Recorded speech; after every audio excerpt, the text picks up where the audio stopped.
Tuesday morning. Good to be with you today, and I hope today is a great day for you. Today, we're going to continue talking about children, and much is said in the Bible about children, and many instances of children in the Bible that we see. We started off talking about Mark chapter 10, where the children were being brought to Jesus, and the disciples tried to tell him, no, don't bother Jesus with don't bother him with the children.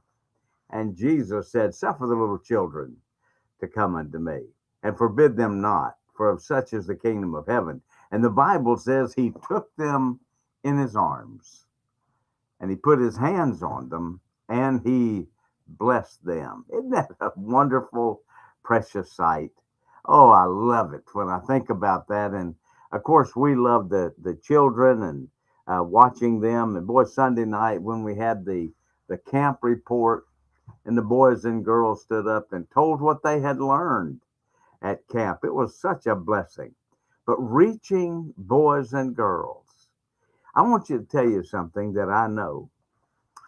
After 56 years of being in ministry, if you impact a child's life, even though they may not maintain faithfulness in church, they may not go on and be everything you think they ought to be as a Christian and all those kind of things. The one thing they never forget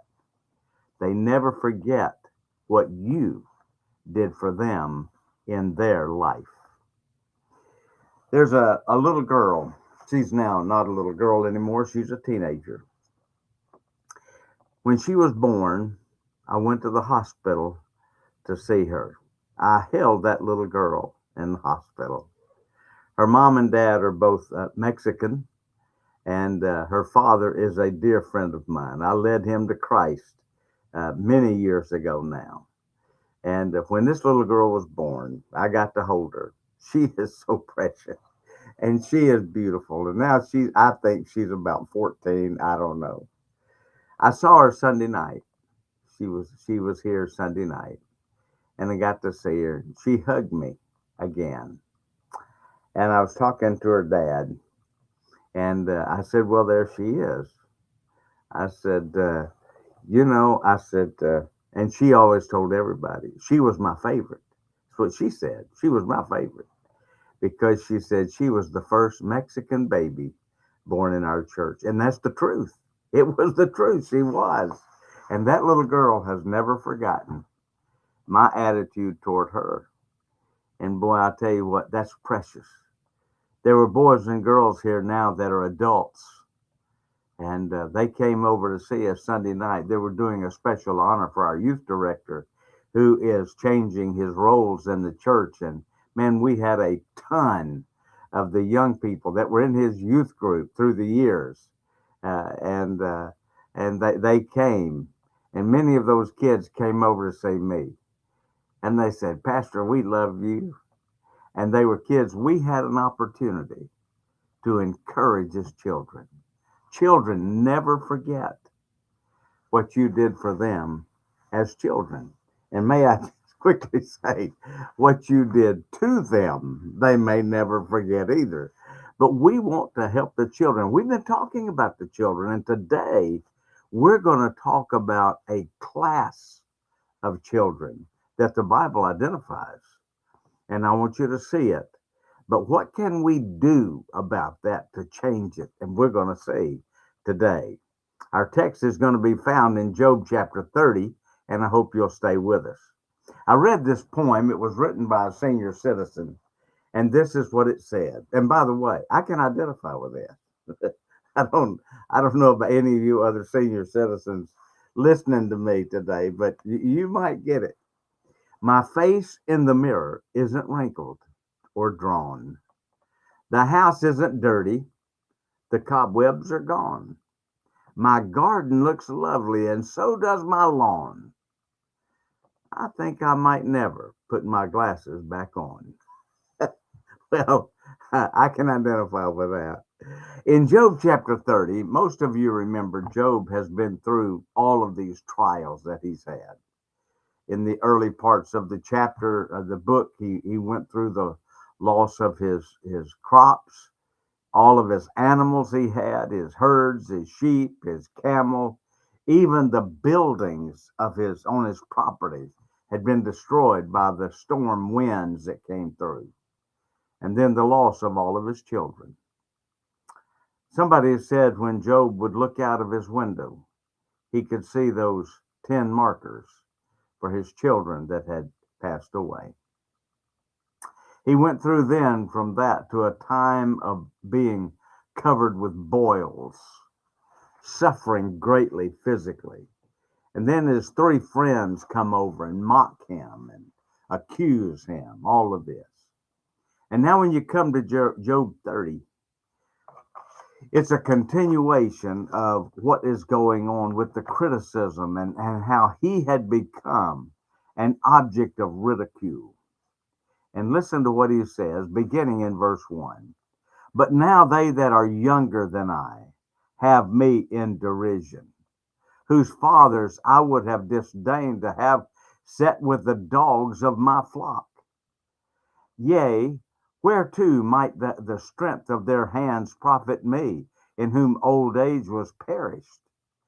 For want and famine they were solitary, fleeing into the wilderness in former time, desolate and waste, who cut up mallows by the bushes and juniper roots for their meat. They were driven forth from among men. They cried after them as after a thief, to dwell in the cliffs of the valleys, in caves of the earth and in the rocks. Among the bushes they brayed, under the nettles they were gathered together. They were children of fools, yea, children of base men. They were viler than the earth. And now I am their song, yea, I am their byword. Job has been afflicted so greatly. And now he speaks of the children who pass by and mock and ridicule him in his time of trouble. He describes their background as being from homes that he wouldn't even allow to watch his dogs. They're mean, cruel. They were ostracized from society, chased out into the caves, weren't not even fit to dwell where everybody else was. Yet in this time, they mock Job and they sing songs of ridicule about him and spit in his face, according to verse number 10. He calls them the children of fools, yea, children of base men. These children learned their wickedness at home. They learned to revile the righteous and mock the troubled, to make fun of those who are suffering and those that are in need. They have no compassion and know only the vileness of their fathers. What a tragedy. They have been fed the hatred for others. We live in a day when that's true, even now, even more. Verse 13 sets forth the heart of Job toward this crew of vile youth, for he says, they have no helper. No, they have nobody to help them, to teach them. The tragedy of youth from homes of the vile and base parents is that too often there is none to help learn a better path. That is what the church and Christian people should be seeking to accomplish. Many youth are reachable for Christ and could learn to become great servants of God if there was someone to help them. There are many vile people raising children to hate God and hate the church. These young people need to be reached while they are young, and the pattern of their life is being formed. Every Christian should pray for the youth of our day and seek to do all we can to reach them for Christ. Just the other day, I saw the story of 5 young men who had traveled from New Jersey for a basketball tournament down in South Florida. There were many, many teams that came for this tournament. It's put on by Puma. and it is a pre-college tournament. In other words, they come and they compete their own high schools, and college scouts come and look over them and see about uh, in trying to get them to come to their schools and reaching them. And these five young men came together. And while they were there, about 2 o'clock in the morning, they decided they were going to rush into a 7-Eleven and began to snatch and grab all they wanted and leave. And they did. Three of them were caught immediately. And then the other two were caught separately. All five now are facing charges in jail from robbery, theft, uh, resisting arrest, on and on the list goes. The coach that was with them was the one that sent them out at 2 o'clock in the morning, got a Uber for them, and sent them out at 2 o'clock in the morning with no adult chaperone at all. He not only did that, but he tried to deny even knowing the other two basketball players on his team. So he is in jail for assisting them in that and helping them and resisting the police, lying to the police, all kinds of things that he's under charges for now. And the sad thing was that coach worked for the juvenile system in the city where they came from. You say, Preacher, why are you telling this? Because that is indicative of the generation of youth that we are facing today. There's a violent component being played out daily from attacking unsuspecting people just walking down the road.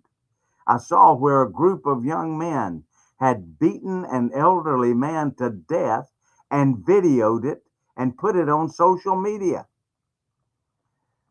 What in the world have we come to? How did they get like that? No respect for others, no respect for parents, no respect for self, and no regard for God. I thought about it and I thought to myself, many of these young people are coming from home from what they are being taught constantly is that they are victims, that they don't have the opportunity somebody else does. It's somebody else's fault. And now they lash out in the ways that they do. I saw where a 16-year-old boy killed his 15-year-old girlfriend and her 9-year-old brother. What kind of mind would do such a thing? There are some ministries that endeavor to reach these children of fools and help them become good citizens. That's a noble effort. But how much greater to reach them, these children of fools, and help them to become the children of God? When I was about 12 years old, maybe 13, my dad was preaching in a youth camp pretty close to Stark, Florida. That's in Northwest Florida. There was a gang of boys, I think there were about 12 or 15 of them, that came up from the Fort Lauderdale area, a literal gang. They came together and rode together on their way up in one of the cars. There were about 3 carloads of them that came up. One of the carloads that came up, they were throwing cherry bombs out the window. And if you don't know what those are, look it up. They're literally little bombs, is what they are. And they would light those things and throw them out the window. And one guy threw one out a window. It blew back in the back window and blew up beside one of the boys' legs and blew a hole in his leg. They had to stop by the hospital and then brought him on to camp. But these boys were there. And I mean, they were rough. One of those boys was a bookie. He was a high schooler. He was a bookie. He had 32 phones in his room running his bookie system out of his home. And this was in 1964 when this happened. These boys came to camp with the idea of really just having fun and disrupting everything. Those young men sat in the service and my dad preached. Every one of those boys came to Christ. I'll never forget it. The guy who was the gang was a very handsome, blonde headed boy. And I remember him especially because I was about 14 and his girlfriend was pretty and she got saved. Those guys, when they got saved, I don't mean they just walked in the aisle and made a profession of faith. I mean, brother, they got saved. Those young men, before camp was over, they were leading the other young people in the camp. They went back to their high school in Fort Lauderdale, and every one of them were taking their Bibles to school. Two of those young men became pastors after they got through and went to Bible college. You say, why are you telling that story? Because when they came to that camp, they came there as troubled young men, base young men, children of fools, if you will, because all they wanted to do was do evil things, tear up the camp, disrupt what they could, hurt anything they could. But God got hold of them and changed them. I think about many that I've known in my life that came from horrible homes, but somehow somebody reached them and changed them. When the YMCA was formed back in the mid 1800s during the Industrial Revolution in England, where it was founded, when that was founded, it was founded for the purpose of keeping the young men off of the streets and in the drinking, the carousing, and all of that, and giving them a Christian base. That's what it was for. It was called the Young Men's Christian Association. When it came to America, it grew exponentially. What were they doing? They were reaching young men for Christ. There was a young man growing up on the streets in Chattanooga, Tennessee. He rode a church bus one time, and he came back, and he came back, and he got saved in that church. He was baptized in that church. That young man went on to Tennessee Temple, graduated from the seminary, became one of the greatest preachers in America. I knew him well, loved him well, but somebody reached that young man. Job is talking about these children of fools, base men. I thought about this, and I just want to say it this way. Reaching the child of a fool is one way to stop the progression.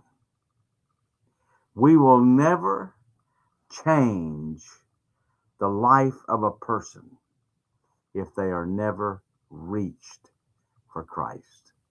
God help us to see the great need and a burden to reach others for Christ. God bless you for listening today. Hope you'll join with us again tomorrow, right here. God bless you today is my prayer.